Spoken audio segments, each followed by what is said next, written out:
Anyway, this morning Steve is working, and Dennis is, I thought he said vacation, or not a vacation, wedding. So he's not here, but we have Steve, Cheryl, right, and Jack's with us. Not here. So we shall carry on. Jerry, you want to run down the chat for us? Sure. Good morning, everybody. We have Rob T-Man. I got it. No, sorry. Chris Brew, Grandpa Rails, Ray Burlstein, Wigwag, Stephen over there, Gerald Stewart, Carney Fork Western Railroad. See now? I don't know. Jeff Thornton? Is that his name? Sorry if I pronounced your name wrong. Steve 87, Steve Childers. I saw Michael McCarville, Dave BNSF, Thomas Spikeman. I saw him. Who else?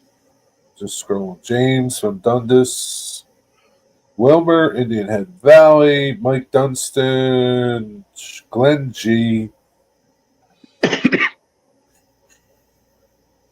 I think I'm caught up. I'm not really sure.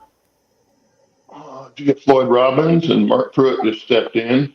Nope. Floyd Robbins, Mark Pruitt, Jack, Curly, Dwight Curly. I'm just like scrolling through, and if I missed you, sorry. Good morning. Good morning, everybody. We don't have an actual subject today, as usual. We're just going to conversate, and that usually turns out to be the best shows anyway.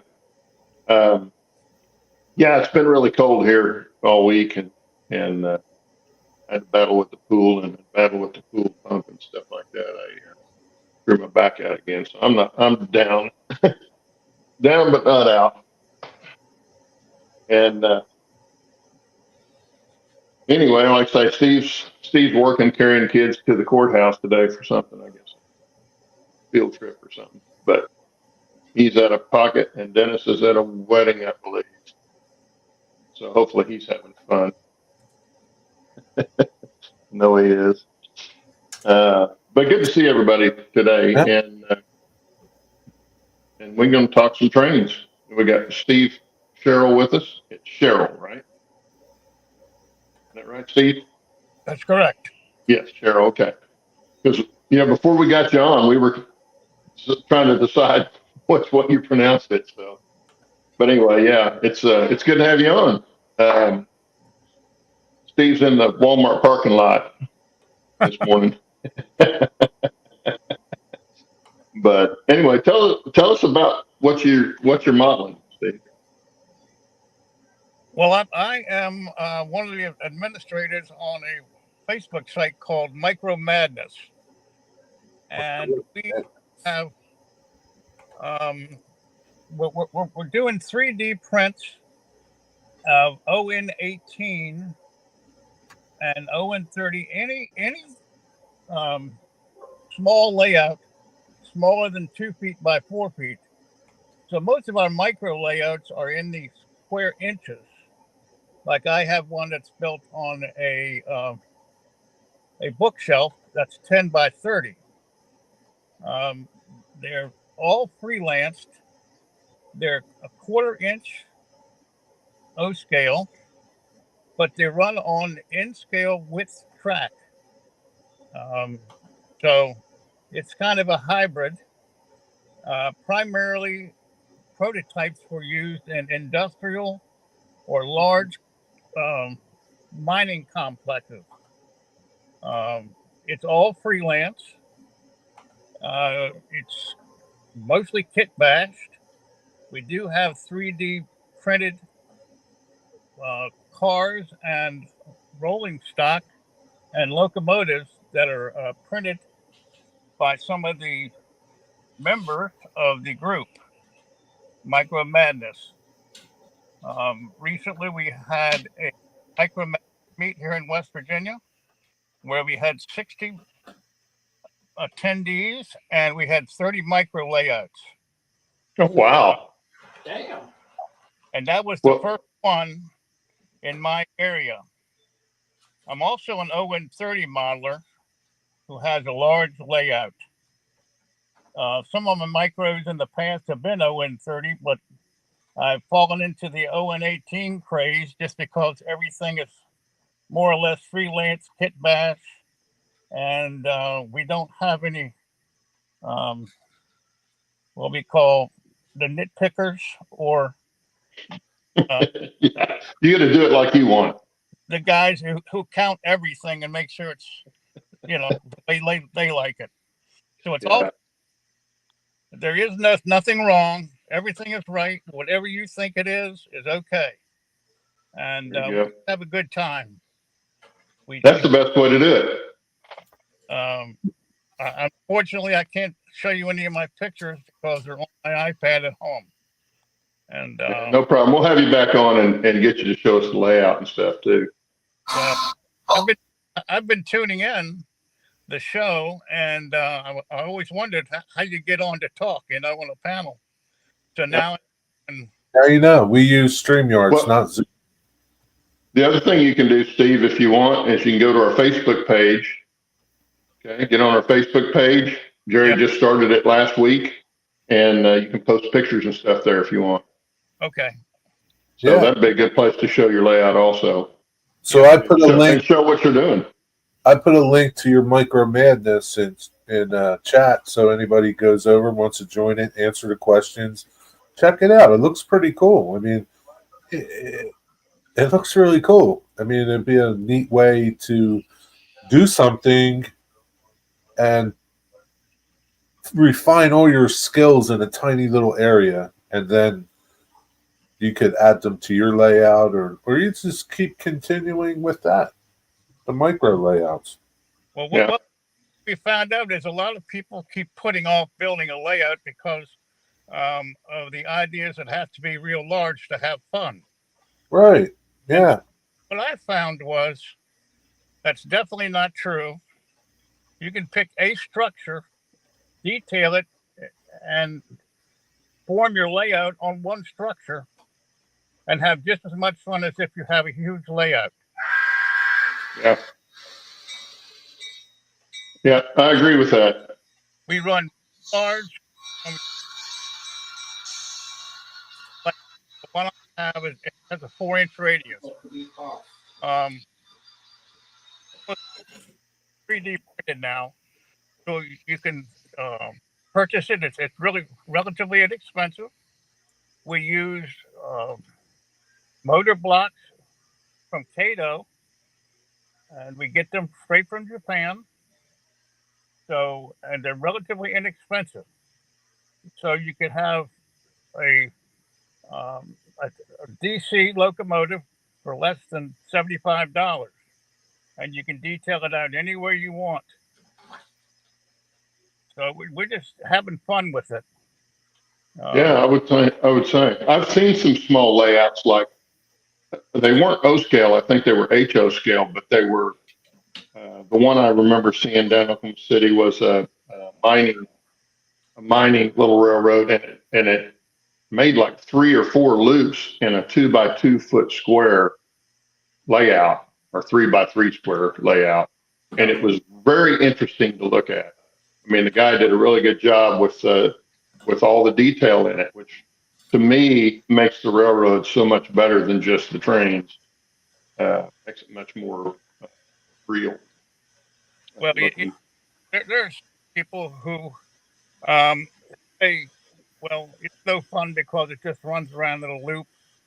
And of course, I feel like I like the feeling because it brings me back to 1947 when I had my first American Flyer train and wanted to go around that loop at Christmas.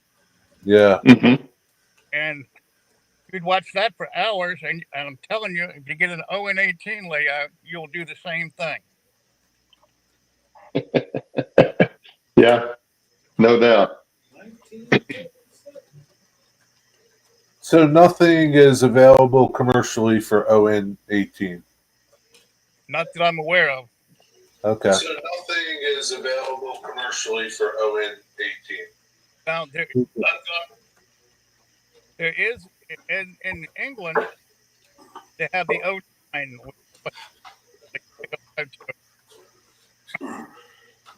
O9, and so it is produced in England commercially, but in the United States it's just been introduced because the foreign models all look different to us. Yeah. Accept that easily. Yeah. 3D.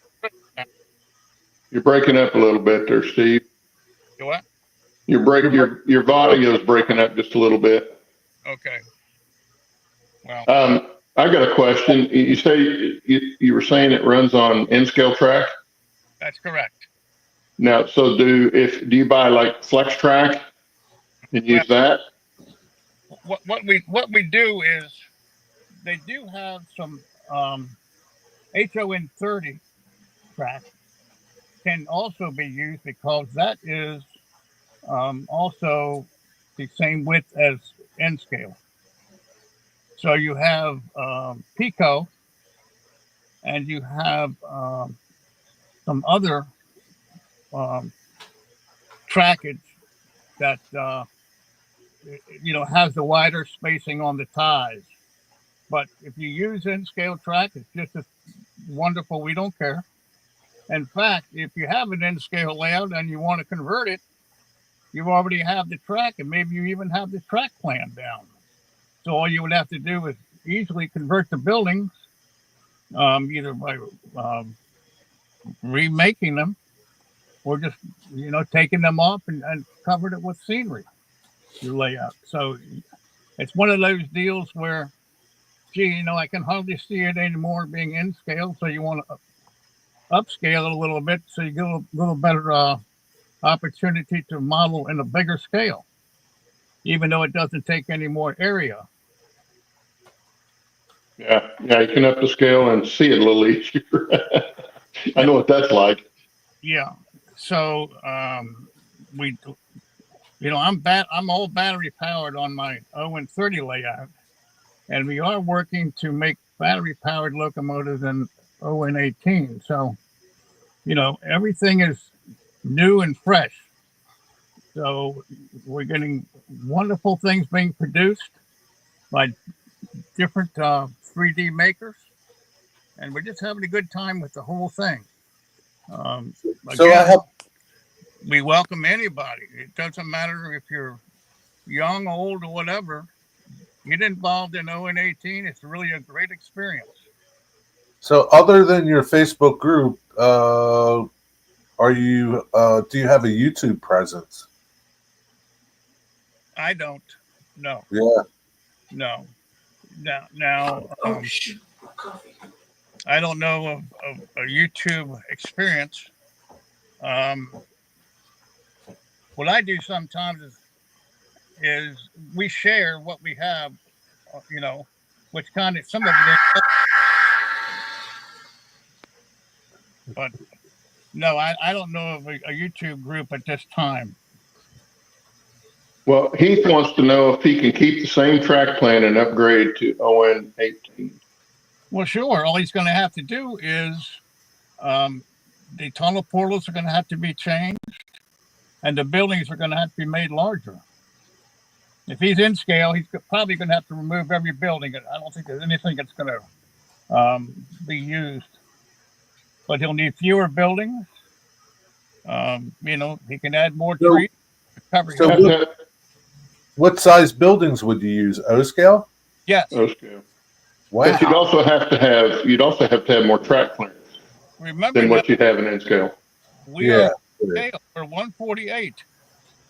Okay. Yeah.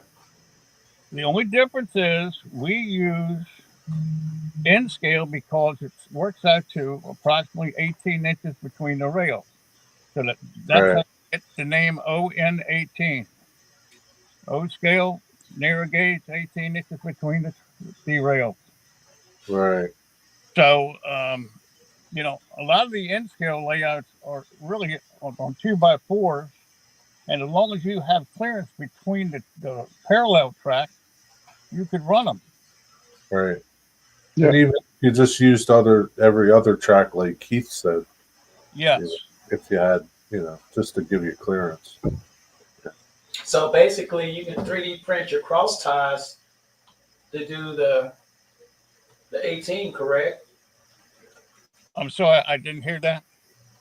You can 3D print your 18, 3D print the cross ties for the 18 gauge. Right. Or if you're laying new track, you could take every other tie out or every, third tie out and create your own space between your ties. Listen, there's nothing right, nothing wrong, in our opinion. It's all freelance. You do what you want. Exactly. Right. Yeah, because if I'm not mistaken, most 18 gauge tracks in the United States, I was telling Jerry this before the show, I don't know of any commercial railroad that used 18-inch gauge. I know Maine, there's a railroad in Maine, I think it was the Wrangley Lakes, used a 2-foot gauge, but all the 18 gauge that I know of in the States is mining or small logging or something like that. I don't think there was any commercial, big commercial railroads that ran 18 gauge. No. Most of the cars are only 5 feet wide, so you can't haul too much with a 5-foot width boxcar or passenger car. You couldn't haul many people. You'd have one seat on each side of the aisle, and we're talking really short cars, 8 feet, 10 feet, 12 feet, 2-axle. This is what you run into. There's no mainline 18-inch gauge that I can imagine anywhere in the world. I would think this would lend itself really well to people that like to do ultra detailing. Yeah. Scratch building and ultra detailing. I think this would really be right in their wheelhouse. Well, even if they went bigger with it. Yeah. But I mean, just the size of the equipment and what you could do with that because of what they would have used 18-inch gauge in, like small logging or mining setups. You can get a lot of visual interest in your detail in that. Well, remember, we're creating our own little world, Mm-hmm. and because of that, it's all freelance. We do take our detail parts from maybe HO bells or O-scale whistles, things like that, and add them to the locomotive. But basically, it's everything that you want to put on it. For instance, if you want to do Lincoln Pen, you can do that. Like I'm a Lincoln Pen user on my car. So how did I make the Lincoln Pen? Well, I took a no-fault washer casting, put it on a piece of wood, stuck it underneath the frame, and then I got a link from a pocket watch. So you get your stuff from Hobby Lobby, places like this, and you create your own little world. Or you could use KD. It's just whatever you want to use is correct. Yeah. Thank you. Yeah. What are you doing over there, Jack? Sounded like he stepped out in front of the train. So there's a fella, Jeff Thornton, I guess is how you pronounce his name. He does 018. Jeff Thornton? Yeah. Yeah, he's a friend, yes. Okay. And he has a Zoom every Tuesday night at 7:00. That we all get together and we just talk, general talk, Yeah. And then every third Tuesday, the Micro Madness group gets together and has a Zoom that's just on 18. Okay. Sounds cool. Oh yeah, we have a good time. Yeah, I'm gonna have to go over to your the page that you put up there and look at that. And I look forward to seeing some pictures on the Facebook page from you. Well, next week I'll try to get on, and if you allow me, I'll show you some pictures. Yeah, we'll have you back next week. Yeah. You can be at the house and show us some. I'll make arrangements that I'm at home with my iPad and not my little phone here. All righty. Yeah, look forward to that.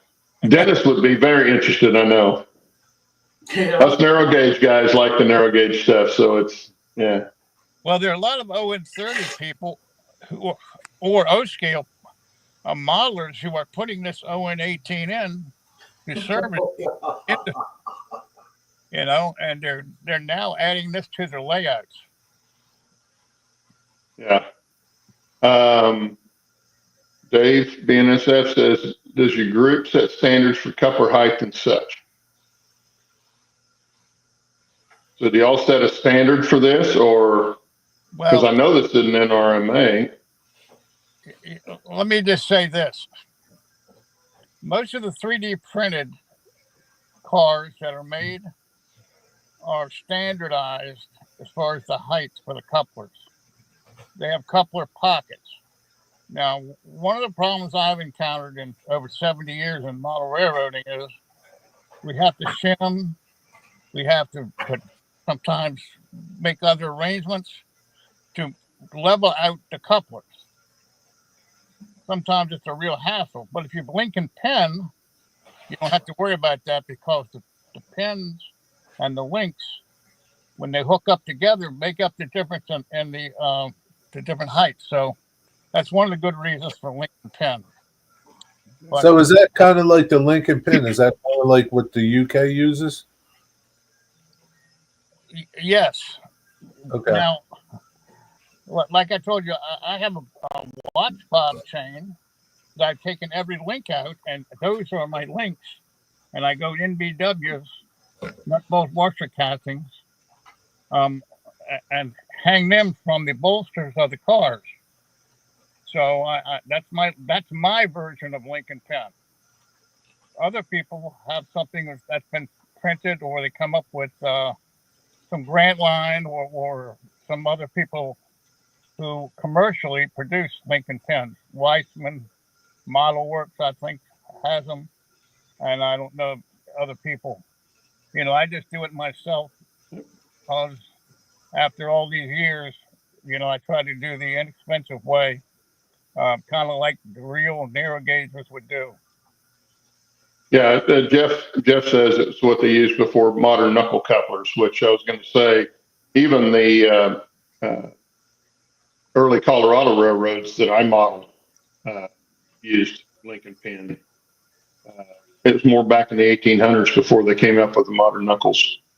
Yeah, and before they had the automatic brakes also. Right. So Steve, how long have you been doing this scale?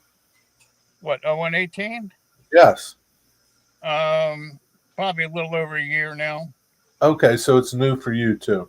Okay. Oh yeah. Oh okay. yeah. Once the 3D printers printing people started producing stuff, it then became practical. You know, rather than scratch building all these locomotives, they had to come up with motor blocks to make them go, and it was just too much. You know, how do I do this type of thing? Right. So, you know, we have Carroll Creek Designs, who is a big maker of these 0118 cars and locomotive.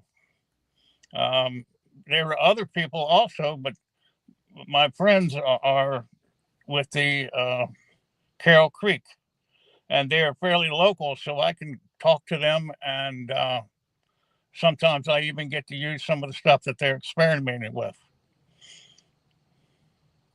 Yeah.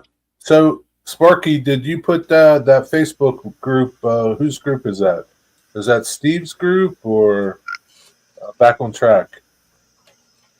I joined. I signed up for your group to see more about it. So You're talking about the 0118 group? Your micro group. Yes. Yeah. Yes. And so So, a lot of pictures of what people are doing. Yeah. And we are So- going to have more meets in the future as this becomes more and more popular. There'll be one in Harrisburg, in Harrisburg, Pennsylvania. Oh, really? Oh, that'll be cool because that's close to me. Well, Al Judy originated that meet, and it was primarily for ON30, but ON18 it's gotten so popular that they are including that in the same meet. So there'll be about 500 people at that one, and that's a 2-day event. That's crazy. So Wilmer wants to know, in O-scale bodies, what could you do in a way of operating on a small shelf layout? O-scale bodies. Yeah. So with O-scale bodies, what could you do in the way of operating on a small shelf layout? I'm not quite clear on what he's talking about. We're talking about ON18, which is about the size of S scale. It's between S scale and HO. So Oh, okay. I have a little confusion with what if he's talking about a standard O scale. I'm thinking that's what he's thinking of is like a standard O gauge. It would be, it would be tough to do much on a shelf layout O gauge Not roll scale. without it being a big shelf, a long Well, you shelf. could do something if you had a 2 foot wide, something like that. He probably would want to go ON30 if he wants to go something larger. Yeah. You know. And Michael McCarville says they released some O-scale kits for some club members last week. I'm presuming, Mike, you're talking about Steve's club. Are you talking about Since that's what we're talking about. But yeah, it sounds interesting. I'll have to look into it. Not that I'm going to go that way, but I'm always interested in seeing how people are doing stuff, especially new stuff like that. I would suggest that you try to attend somewhere where they would have an ON18 and see how much fun it is and how much camaraderie the guys have amongst themselves. And you could get a car. I mean, cars are only $8 or $10 for a car, and you can detail it any way you want, or you could try to scratch build something by taking an in-scale flat car, building around it, making it wider, doing that kind of kit bash, and that'd be a pretty easy kit bash to do a flat car. Yeah. That's what I mean. I think that from what you're saying, it really would lend itself to people that like to do kit bashing, scratch building, and then detailing, especially in painting, weathering, and stuff like that. I can see would be a big part of that. Once you see the pictures, the photos of some of the work of the ON18 modelers, you'll understand what I'm talking about. And it really, Oh yeah, it can be a pizza layout or it can be a 2x4 empire. Yeah. Some of the guys who came to our meet in January, they had HON30, and every single building had detail inside. And so it just lends itself to whatever you want to do. There is no incorrect or prescribed way to do it. And that's what I like about it, is I come up with my own thoughts on what I want it to look like. Yeah. And I like that too.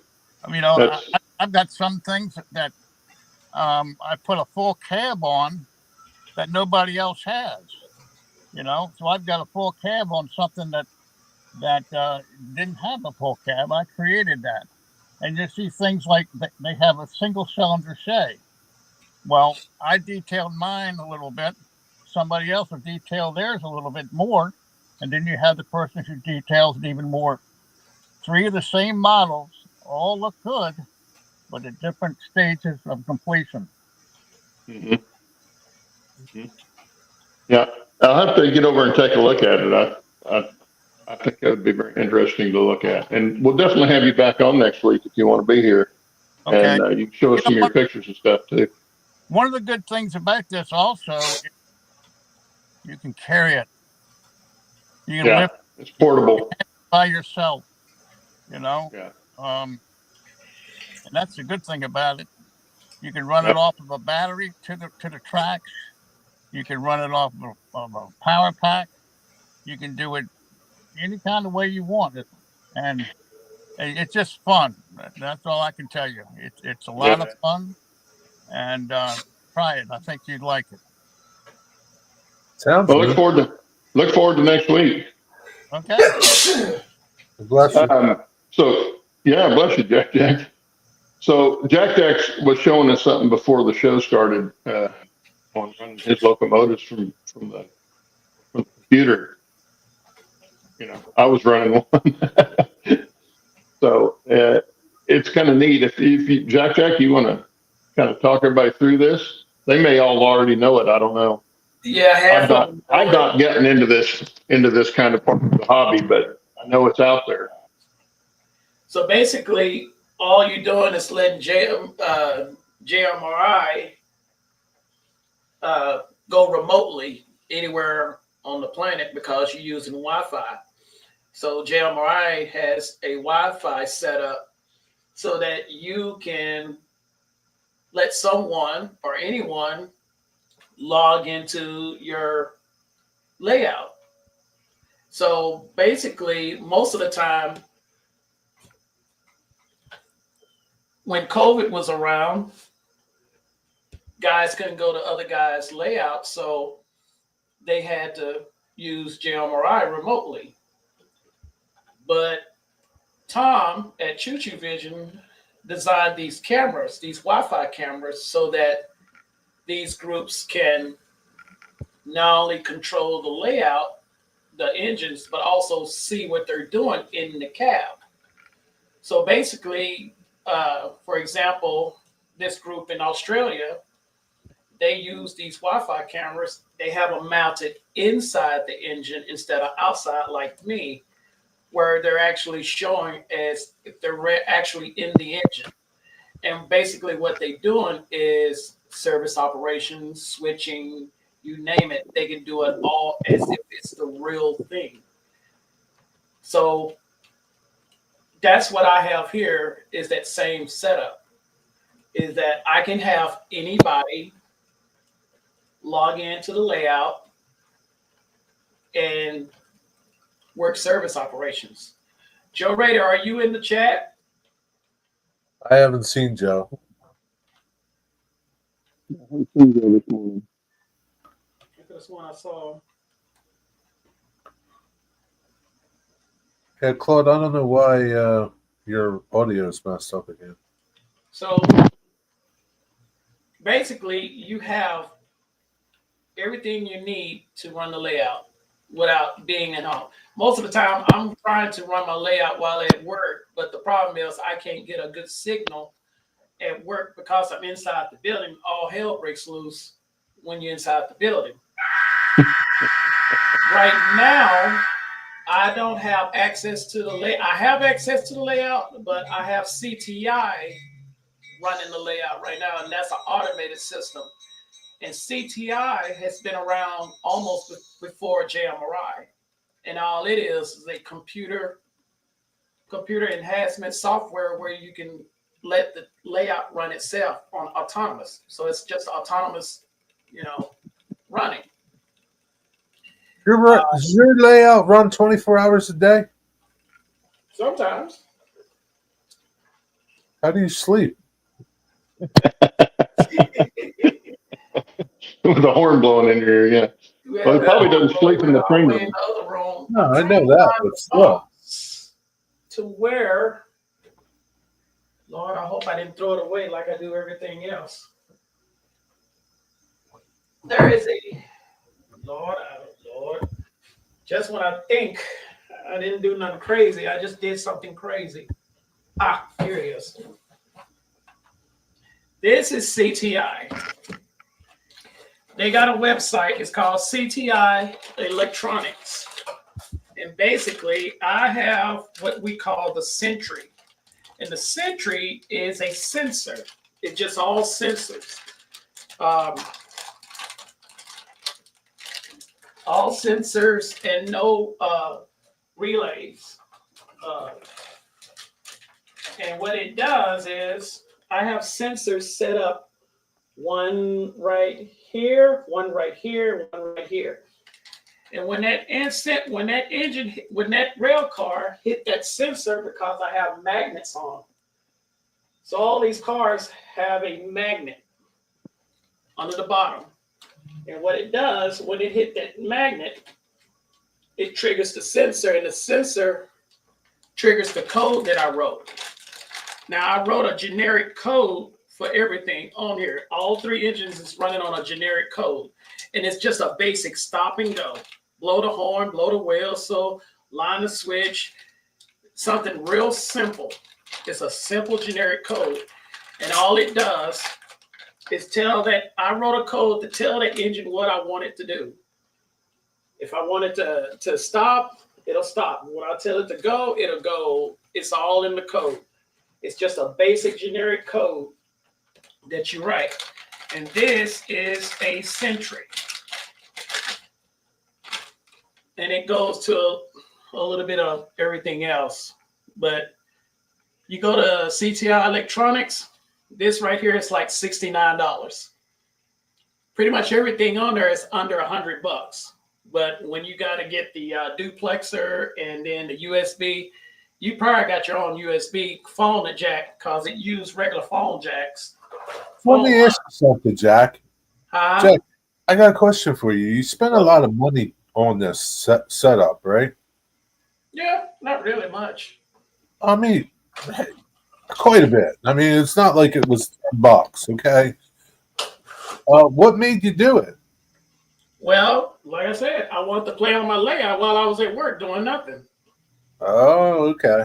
So basically, you did it for yourself to mess around at work, or yeah, when if I'm not busy at work, I'm gonna go find a corner and play on my layout if I can. There you go. What do you do? Work smarter, not harder. What if you have derails or anything like Now, that? that's where it becomes an issue. If I have a derail, God forbid, I'll have to turn the layout off remotely. And that's why I was trying to get Joe to turn the layout off. See, that's the code. So what I told the code is to blow the horn when it hits the sensor, stop, have this train turns on, and this train is about to start up.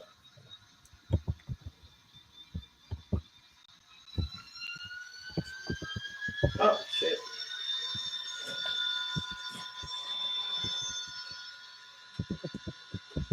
That's what I get for taking it off the track. And that's it. This is all it does. So, Jerry, you remember that code that I gave to you? Yeah. In the chat? The Yeah. 12080? Yeah. Click on it. And at the very top, it says power. I want you to turn off the layout.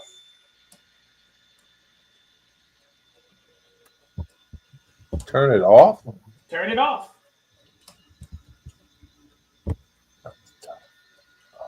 I don't see where it says power. It says, go down at the very top.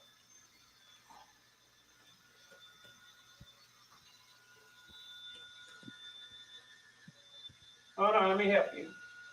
Go to admin page? No, not in Choo-Choo Vision. Don't go to Choo-Choo Vision. Go to JMRI, the 12080. I'm in Choo-Choo Vision. You're in Choo-Choo Vision? Okay, don't worry about it. Stay there and play with that engine that I gave you. I can't figure out how to do it. It's okay. It's okay? That's fine.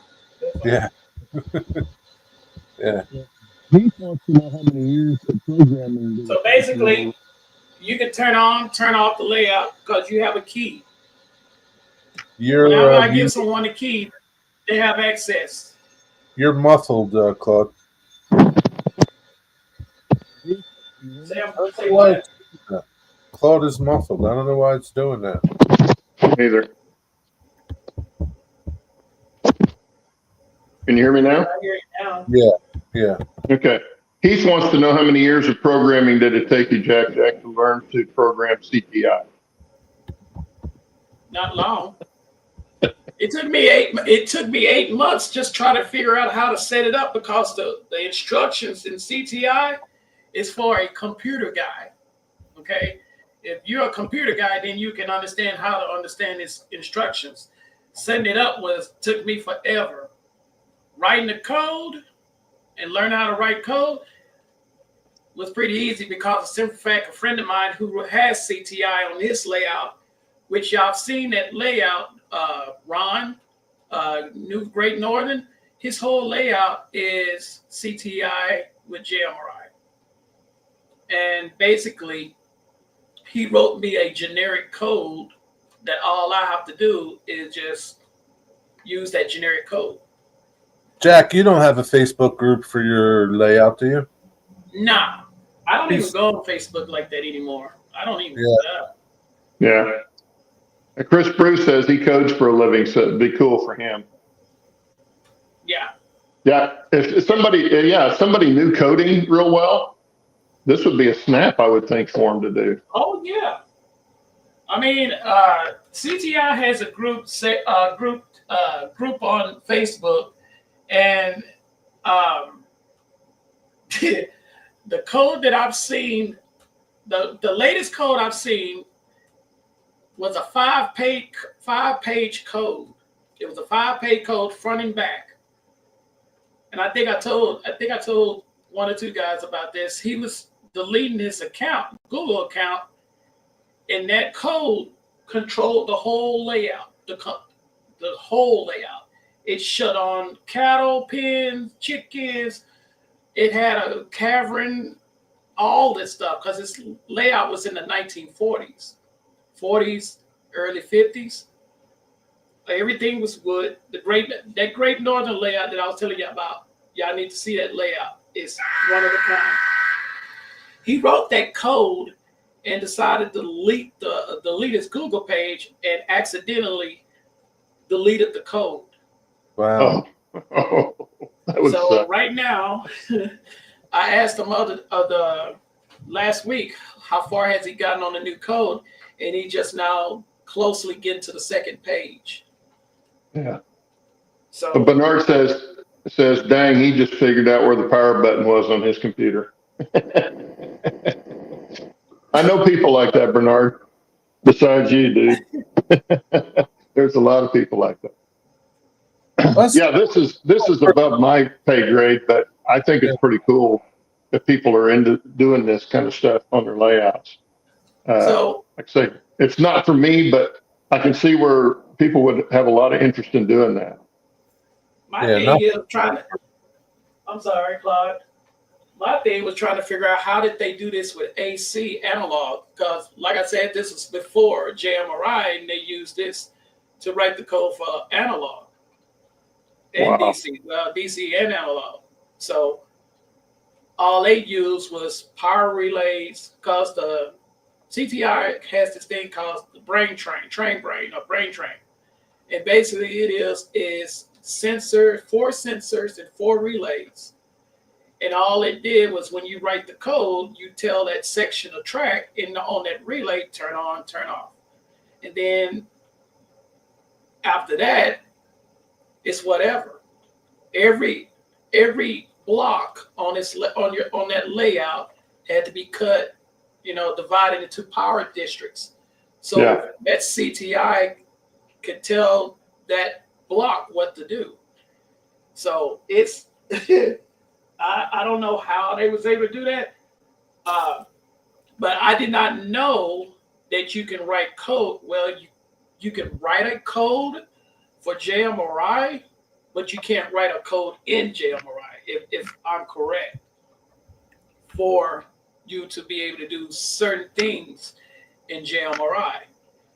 So I'm like, hey, if you can do this stuff with JMRI, it makes things a little bit more easy.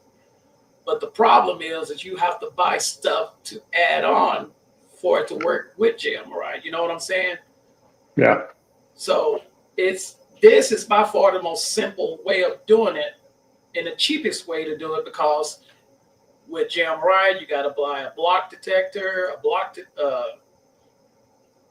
detector, then the sensor control, all that stuff, either in Digitrax or NCE or all that crap. And this is by far simple because all I did was just block the layout in 8 blocks. Now I only have 9 blocks on this layout, 4 on the outside, 1 on this peninsula line. And so basically by blocking it, and y'all know me, whoever the guys that know me know that I didn't want to do blocking on my layout at all. But Tom talked me into blocking the layout, and I used to have the tracker on here, which showed up on the screen where it would tell you where your train was. And so I did use that, but all of a sudden, when I tried to put CTI with the block detection with JMRI, I knocked out the block detection. So I gave it to a friend, and since he knows Digitrax so well, and he's real good friends with Brenda, that's a lie. He was able to get it back working, and now he were running it on this layout, and now he has 32 blocks on this layout, which I don't understand how in the world you can have 32 blocks on a layout. But he has 32 blocks on a layout. And I gave him one of my CTI sensors. So now he has 32 blocks with 32 CTI sensors. And I gave him my switches for CTI switch machines, switch masters, which does the same thing with CTI. And now he has all that stuff on his layout. And I'm like, good riddance. More power for you. But I mean, guys, Yeah. it's fun. But at the end of the day, I'm walking out of here saying no more. I just walk away. Sometimes you have to walk away. So it can be challenging. It's very challenging. Well, that's the great thing about model railroading. Like Steve's got his is so far removed from what you're doing, as far as the basic end of what they're trying to accomplish, and yet you're both in model railroading. And what I do is not what either one of you guys do, but I'm in model railroading, and I think that's one of the great things about model railroading. There's so many aspects that you can really get interested in that are around the hobby itself, or included in the hobby if you want to include it in the hobby, and you don't have to do everything. You can do what you want. I think that's why they call it the greatest hobby in the world, is for that reason, because you can do what you want and not do what you don't want. I have a situation with a switcher, guys, and I don't understand what in the world is going on. I put one of these generic decoders in there for DC, just to put it on DC. And every time I put one in there, this thing started firing out. It started smoking, and then electric sparks went everywhere. Yeah. Never seen that before. I don't know what it is with this switcher, but every time I put a decoder buddy board in it, and the next thing you know, I put it in there, that thing started firing sparks and smoking. I checked the wiring. The wiring is fine. Everything is fine, but I don't understand this. Who makes that decoder? It's just one of these regular. I don't know when what you it get is. the engine. Yeah. It's a little. That's DCC ready. It comes with one of these little bad boys. Yeah, Right. it's just your pin board. Yeah. And when I put this in there, some gun just said poof. Sparks. Is it the pin board? Is it that pin board that's doing it, or when you add a decoder to it? Nah, when I add this to it, I wasn't gonna put no decoder. I'm not gonna burn up a decoder. Huh. I was just testing out the feed to see what's gonna happen. And next thing you know, this thing started smoking and sparking and everything. I don't know nothing. Yeah, that's above my pay grade too. I'm not a wiring expert, that's for sure. It sounds like something shorting, but there again, Yes. without being able to see it in person, it's kind of hard to tell. But I've not run across that before. I don't know. Somebody else might have an idea what's I don't going even on. want to do a demonstration because I don't want to do a demonstration here. It's a Canadian National switch that was given to me, and like I said, I put the decoder butter in there, and next thing you know, I put it in. That some gun said, "Poof! You can't make it up." What brand of engine Shut up, is it? Steve. What's the engine brand on it? It's an old Bachmann. Okay. It's an old Bachmann, but it can't be that old because it's got LED lights on the end. So it can't be that old.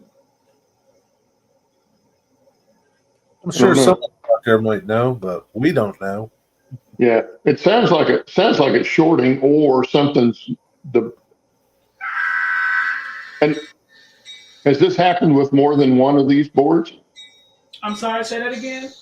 Has it happened with more than one time? More than one board? Just happened to one time, or has it done multiple times on different boards? Pop on. Yeah, I did put 3 of these some guns in there, and it did it on all 3 of these. All 3 of them. Yeah. Well, something's wrong.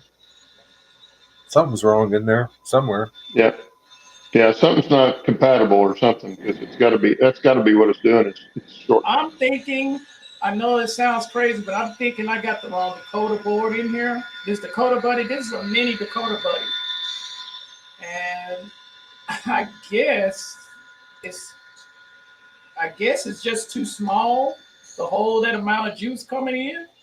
Maybe, right? Yeah, there you got me. I ain't never seen it do that before. Never. Yeah. Have you talked to Dave- Jason Frame Freak about it? No, I'm gonna ask Jason later on if he's in the chat. I don't even think he's here. No, I haven't seen him this morning. I haven't he seen usually him. doesn't come too much, but reach out to him, email him or something. Mark I Pruitt might says, send "There's it. the problem. It's a Bachmann." Right? Hey, don't cut. Hey, wait a minute. Before, ain't nothing wrong with Bachmann. I love Bachmann. Oh, it's not. Yeah, it's like somebody dissing on Ford or Chevy, or they're their own thing, and everything out there's got its own problems. Right? Every company is, and I don't care what it is, they've got a problem with their product that somebody's going to find and diss on it. But yeah, it was kind of funny because it was like, well, yeah, it's a Ford. You expect it to be on the side of the road. So Like that, H&H High over there, I know he's an electronical dude over there. He says maybe the voltage is too high. Voltage too high, yeah, that could be. That's what I'm thinking. That's exactly what I was thinking. So I have another board that I'm going to attempt to put in there. It's probably what it is. Just, I don't know much, but Floyd Robbins says, how much power does the motor draw? It might be bigger draw than the board will take. Same It thing. probably is. Because it took me forever to get the thing to move, like get to moving. When it started moving, it was running fine. The next thing you know, it was going here, and next thing it said poof. It was kind of amazing.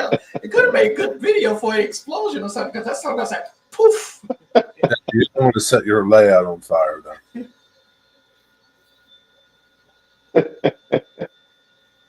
I think it's pretty cool what did with your layout, how you let people run it. Does Joe run it quite a bit? Joe, it's like, oh hell no. No? He'll come in and turn it on and turn it off for me. Okay. Where is John Dilly? Is John Dilly in the chat? Yeah, John Dilly's here. Kyle Stevens said he was thinking it was a Shut BLI up, model lady. at Mark Pruitt's layout. That sounds like something Dave would have said. Man. Oh my God, look what popped in. Yeah. Didn't Heath wire up the Bachman? Yeah. You know what? That's I probably wouldn't be what the problem surprised is. if it was Heath. Yeah, it was probably Heath. Yeah, blame him. He's used to it. But I'm gonna play with it later on this evening and figure it out. Because I really want this engine on here because I have plans for it. Because I have this, and then I don't know if y'all seen this, and I've shown it to quite a few people. But I was gonna take this and match it with this. This is a 6-axle switcher. Yeah, that's crazy. Okay. But it's on a different shell. You changed the shell of it? I'm sorry? Did you change the shell of it? Did it originally come with that shell? No, this used to be a 1-ton. So the guy, Tom, up in Missouri, good friend of my other friend, he made this for me. It's only 3 that's ever been made. This is only 3 that's ever been made. 2 melon packs and a Rio Grande. And all it is a 1-ton with a 6-axle on it. Okay. And they actually really make these. There's a company up north that makes these for small local service switchers. And this baby here, this 6-axle here, I tested it, and I think the maximum is 15 rail cars. That's pretty good. Yeah. But yeah, these are these right here. I'm gonna put it with this and run it as a service on the peninsula.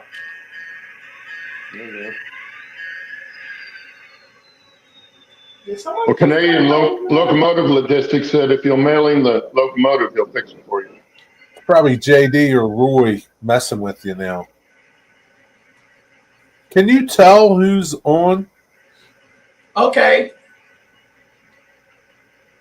Someone just logged into one of my engines.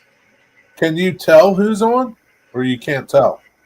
No, I can't tell, but I only know there's only 2 people besides me and y'all that has a key to the layout. Right. Hey, Dennis wants to know what the height of your bench work is. 48, 4 feet. How tall are you? 5'5". Okay. So that's a good height for you. Yeah, but right. Chest height is a good height for him. Yeah, it's like perfect. Yeah. As long as as long as it's not too wide. But you've got a 2-foot shelf. That looks pretty good. He's not very wide. So that's Tom in this engine right here. Choo Choo Vision, Tom. He just logged into this engine. Well, we got about 30 seconds left, guys. Well, that hour went by quick. Thanks for Steve coming on and Jack. Yeah. You got to come back. Steve's gone, but thank you for coming on, Steve. And Jack, thank you for coming on. No, I'm not changing it. Thanks, man. I love coming to and watching y'all. It's fun. The topics are crazy. Well, we'll have to get you back on again sometime. Yeah, of course. Thank you. Yeah, we have a good time. We definitely have a good time on here. I love doing the show just for get to talk to everybody and stuff. I wish we could get the whole chat on video, but that's not going to happen. How- we can have anybody that wants to be on the show can be on the show. So just That let would us be- know. that would be Well, I chaos. got the email a while back, and Yeah. I was searching for it, so I was like, oh well, I'll find y'all sooner or later. Yeah. Well, you can send an email, send it to me. Let me put my email in here. You send it to this email and I'll get it for sure. If you send it to the Back on Track, can you spell my last name? If you send it to the Back on Track email, I may not see it until the day of the show. Yeah, send it to this email. That way Claude can Yeah, you send it directly to this email that I just put up there, this one right here. Send it to Okay. that, and I'll see it. I see those every day. So if you put it on there, I'll definitely say, just in the description, put want to be on the show or something like that, or back on track show or something like that in there. I'll be sure and see it, and we'll get you set up to be on the show. But anyway, we're over time, guys. Thanks again, Jack, for being on. Yep. Jerry, thanks for being here. Thanks, Steve. Thanks, Jack. And everybody have a good weekend. Yep. Everybody have a good time. Good week and good weekend. We'll see you later. Bye-bye. See you. Bye, guys.